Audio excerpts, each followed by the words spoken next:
Assalamualaikum warahmatullahi wabarakatuh. Bismillahirrahmanirrahim. Alhamdulillahirabbil alamin wa bihi nasta'in ala umuri dunya waddin. Assalatu wassalamu ala asyrafil anbiya'i wal mursalin sayyidina wa maulana Muhammadin wa ala alihi wa sahbihi ajmain. Amma ba'd. Yang terhormat Abah Kiai Haji Muhammad Idris Jamaluddin beserta ibunya Hajah Muhimmah Falasifah selaku pengasuh Pondok Pesantren Al-Muhibbin Putri. Yang kami hormati Ustadz Ahmad Indomi selaku Ustadz pengampu materi tafsir kelas 6 Madrasah Diniyah Pondok Pesantren Al-Muhibbin Putri. Yang kami hormati kedua orang tua saya, Bapak Masko dan Ibu Masufah, dan tak lupa kepada seluruh kelas 6 Madrasah Diniyah Pondok Pesantren Al-Muhibbin Putri yang saya sayangi dan saya cintai. Baik, pada kesempatan kali ini bertemu lagi dengan saya Farah Naila Syarifah. Pada kesempatan kali ini saya akan menjelaskan tentang halal haramnya makanan. Dalam hal ini telah dijelaskan Quran surat Al-Maidah ayat 1 sampai dengan 4. Yang mana ayat 1 menjelaskan tentang perjanjian antara manusia. Allah memerintahkan kepada seluruh mukmin, seluruh mukmin di seluruh dunia itu untuk memenuhi perjanjiannya, baik itu perjanjian atas Allah dan perjanjian atas manusia. Dan dilanjutkan Allah menjelaskan makanan yang halal yaitu daging unta, daging kambing, dan daging sapi. Juga dilanjutkan oleh Allah untuk menjelaskan makanan yang haram yaitu daging babi, bangkai, dan darah.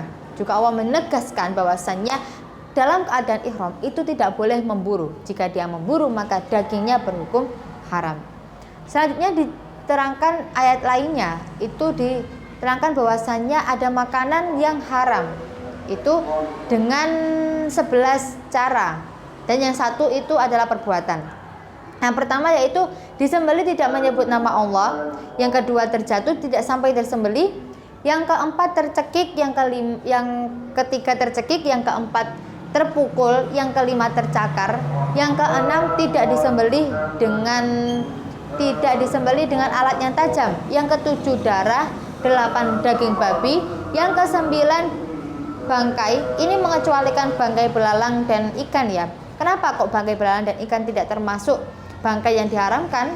Karena belalang dan ikan ini tidak memiliki darah yang mengalir. Selanjutnya yang ke-10 yaitu hewan yang disembelih untuk berhala. Selanjutnya yang terakhir yaitu suatu perbuatan, yakni mengundi nasib dengan anak panah. Gimana sih mengundi nasib dengan anak panah itu?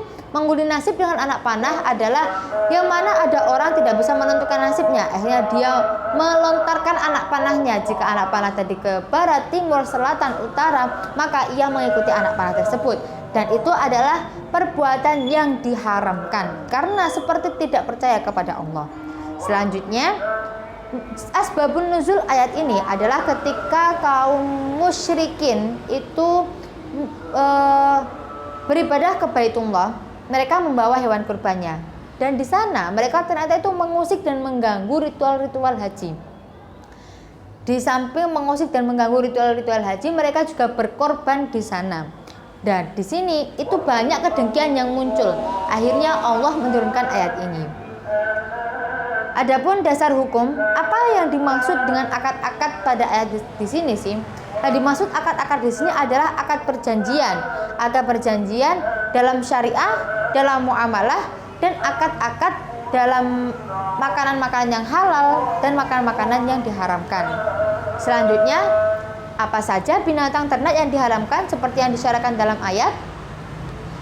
Seperti yang telah saya jelaskan bahwasanya ada 11 makanan tadi yang diharamkan, yang caranya juga. Nah, di sini ada pembagiannya, yang mana haram itu terbagi menjadi 2, yakni haram zat dan haram proses. Haram zat itu apa saja? Ya daging babi, bangkai, kecuali bangkai belalang dan ikan. Yang ketiga yaitu darah. Yang proses itu ya seperti disembelih tanpa menyebut nama Allah, untuk berhala, dengan tercekik, terpukul, dan lain sebagainya. Selanjutnya halal pun ada terbagi menjadi 3, yaitu halal menurut fisik, halal menurut proses, dan halal menurut halal yang tidak ada efek sampingnya. Selanjutnya yang ketiga yaitu cara menyembelih menurut syariat itu gimana sih? Di sini ada 3 pendapat, yaitu pendapat Imam Maliki yang pertama. Bahwasanya Imam Maliki berpendapat untuk menyembelih bisa sah itu adalah menyembelih terputusnya leher dan nadinya. Terputusnya leher dan nadinya.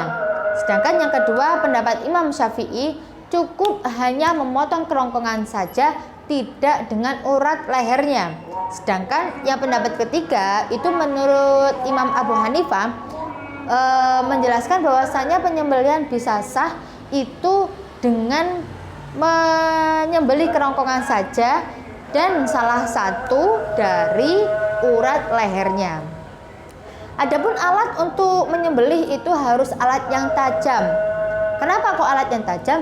Agar 1 kali potongan itu dia langsung terputus, tidak menyakiti sang binatang tadi. Dan ya, meskipun untuk alat-alat yang tajam itu mengecualikan kuku dan tulang. Selanjutnya yang keempat yaitu hukum binatang yang diburu oleh binatang terlatih. Gimana sih hukum binatang yang diburu oleh binatang terlatih itu? Apakah halal, apakah haram? Nah, di sini juga ada syarat-syaratnya. Biasanya kalau pada umumnya binatang terlatih itu anjing ya. Nah, di sini pun ada syarat-syaratnya. 1, anjingnya itu harus yang terlatih, yang mana ketika dipanggil dia datang dan dia tidak akan pergi ketika belum disuruh.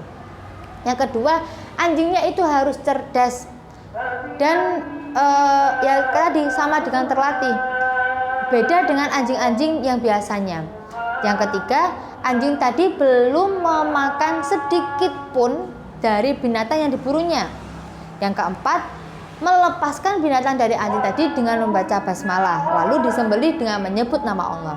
Yang kelima, adapun ini, tapi ini masih diperdebatkan oleh para ulama ya, bahwasannya ada yang bilang harus anjing hitam. Yang disebut anjing hitam di sini adalah bukan hanya sekedar anjing yang berwarna hitam, melainkan anjing jenis anjing hitam, yang mana biasanya dibuat berburu oleh polisi itulah. Jadi pemahaman saya dari sini adalah kalau bisa itu anjing yang cerdas, ya.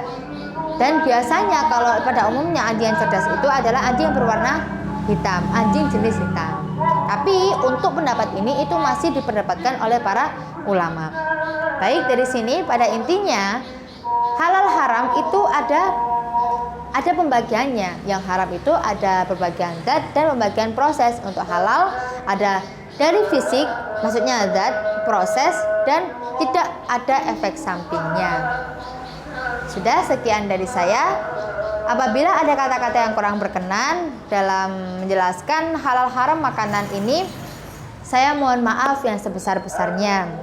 Akhirul kalam, semoga bermanfaat. Akhirul kalam, wabillahi taufiq wal hidayah.